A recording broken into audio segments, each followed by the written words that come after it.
گلمراد با همسر و دخترش در یک منزل نیمویرانه در کنار دوشنبه زندگی میکند. قوه بصیره زن و شوهر ضعیف است و بنابر صاحب معلومات نبودن جای کار خوبی ندارند. گلمراد برای تعمیر خانه همسایه ها یک مقدار پول میگیرد. همسر او میرم در یک کارخانه دولتی فراش است. ذخیره خوراک آنها برای این هفته از کم برنج، روغن و لیمو عبارت است. با گفته گلمراد نزدیک 5 سال است نفقه نمیگیرد. شرایط نیست، اینمی کمتری نومه جمان هستیم، زندگی لیلی رفته است. اینمی سال نشد خورد و خوراک و نشد پوشاک و اینه با نالوگ خانه و او سویت و پیوت.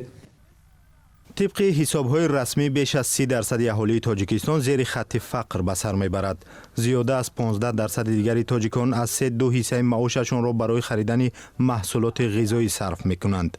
اینها اساساً عائله‌های سرفرزند میباشند که معلومات عالی و امکان مهاجرت به خارج کشور را ندارند.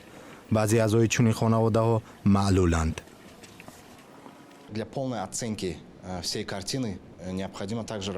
برای ارزیابی وضع چند جنبه غیر مادی فقر باید به اینابت گرفته شود، از جمله دسترسی به تحصیل، تیپ، آب و نیروی برقی معتدل. همه این نشانات خیلی مهمند. تحلیل خاص این جنبه ها نشان می دهد که در تاجیکستان کمبضاعتی غیر مادی خیلی بلند است، یعنی زندگی از 3.2 حصه ساکنان جوابگوی همین نشانات نیست.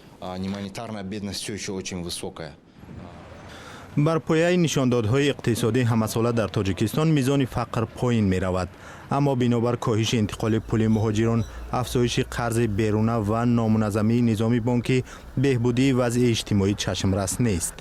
نهادهای بین المللی مالی پیوسته با تاجیکستان در زمینه کاهش دادن فقر کار میبرند. این کمک طریق مبلغ گذاری و برنامه‌های کسب آموزی انجام می شود، ولی تحلیلگران میگویند در عموم پیشروی به کندی صورت میگیرد.